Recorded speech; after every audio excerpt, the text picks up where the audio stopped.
brighter than it was last time. Well, Sean, congratulations on the victory. What are your initial thoughts after a violent stoppage like that? I'm thrilled. I'm happy with it. I'm normally real critical of my performances, but and I'm sure when I watch it back, I'll find stuff to critique. But I'm super happy with it. First round finish, it don't get better than that. And was this your first stoppage win in the UFC? Yeah. So I got in the UFC with a finish on Contender Series, but yeah, as far as official UFC fights, yeah, this is my first finish.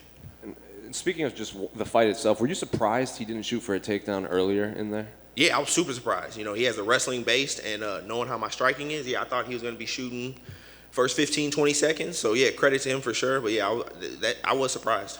And it's not often that you face someone where you're kind of the UFC vet in there. It seemed like from watching the broadcast, he came out pretty hot, like guns blazing right away, and then he kind of just maybe the adrenaline dump just kicked in on him or something like that. Did you feel that? Like he just came out hot right away? Yeah, but that's his MO, though. That's his style. If you watch all his fights, he's a pressure fighter. He comes out, you know, hot like that all the time. And yeah, that's kind of I was going back to about the takedowns.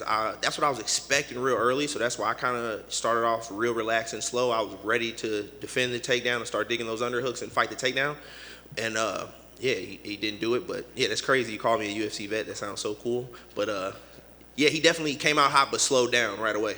And you obviously put him away with the body shots. I think that was like the culmination of a beatdown. Was there like a moment in there that you just knew you connected and you're like, oh, this is a wrap, like real soon? Yeah, the first teep kick, I hit him right in the solar plex, and he kind of like winced a little bit, and I just heard him made a little bit a noise that let me know that didn't feel too good. So yeah, right away I was like, oh, okay. I'm like, yeah, I'm gonna get him with body shots. Is that when you pointed at him? No, that was later on.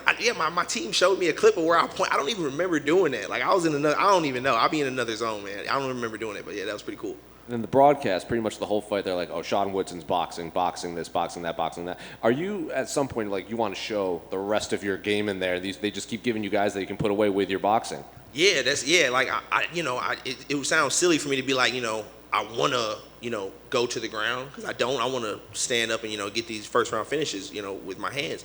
But yeah, it'll come. I'll definitely be able to show my ground game because, I work on it religiously day in and day out.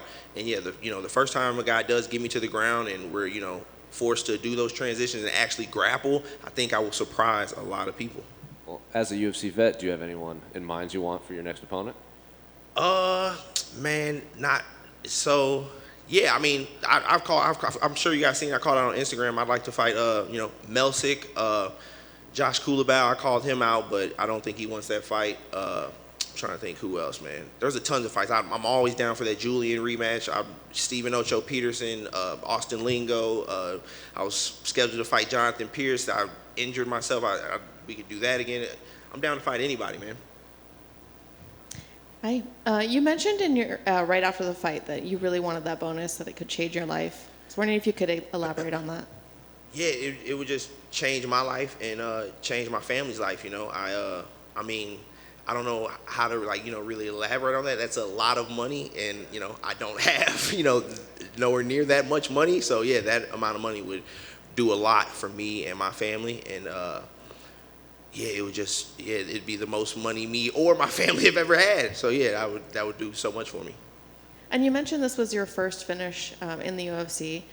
Were you looking for that? Were you looking to show what you could do? Yeah, I don't want to be labeled as a decision fighter or boring fighter. My last fight, I'm a fan. I'm a fight fan before anything, and that fight was boring. And I don't want to be in boring fights and be known for that. So yeah, it was crucial. It was so important to me to come out here and get that finish. I was gonna lay it all on the line, take risks, and do everything I had to do to get that finish.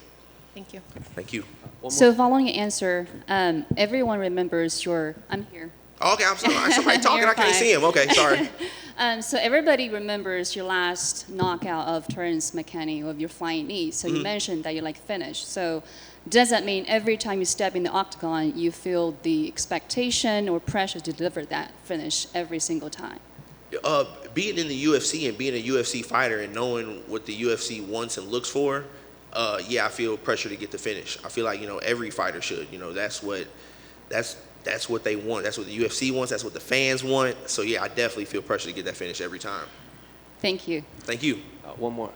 Terrence has a lot of buzz right now. You know, he has that great backstory. Got that, what, like 6-second, 7-second knockout win. And is that a fight that you would be interested in running back to if they approached you? Even though you do have, like, because a lot of fighters say, like, how do I top that last performance over that? But he does have kind of a lot of buzz that you could probably steal that hype from, right? Yeah, I mean, one, that's a different division. He fights at 55, and I'm a 45er. You know, those guys at 55 are big as hell. I don't see myself. Maybe later on, if I, well, not fighting Terrence, but maybe I would move up to 55 later on. But no, that's not even a fight I would, you know, look for again. You know, we already did that. It went my way. And since then, me and him have talked a lot on Instagram. We talk often. You know, he shows me, we show each other a lot of love. We're pretty, you know, we're pretty cool now. So, yeah, no, I wouldn't even be interested in that.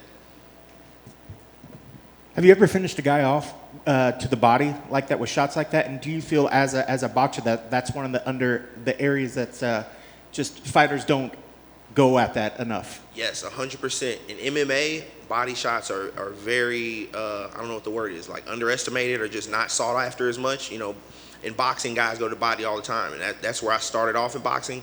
My amateur boxing days, yeah, I would go to the body a lot. But yeah, that's my first finish with body shots in MMA for sure. But yeah. And when you started, before you finished him off, could you key in? Did you see that his face, he started reacting to those shots, and did immediately that just tell you, just keep working at that, just keep going back at it, and that you would finish him with it? Yeah, when I heard him to the body early, he was tucking them elbows down whenever I started throwing kicks there, and I was like, okay, he's really guarding that body. So I started going upstairs, landing some good shots to the head, and then he switched and started really protecting his head, and that's when I was like, time to go back downstairs, and that's when them kill shots came. Super impressive. Congrats on the victory. Thank you. So what do you say when Max declares himself the best boxer in the UFC? Only because he's at the top of the card right now. Yeah, I got that question earlier. Yeah, I mean, I got to be honest. I'm not going to hold my tongue about it. I know it's crazy because he's, you know, former champion, but I do disagree. I'm not going to sit here and say, you know, oh, I'll beat him. You know, I'm not going to say that for a second. But something I'm really confident in saying is he wouldn't do me like he's done everybody else. He wouldn't do me like that. No, for sure. That it?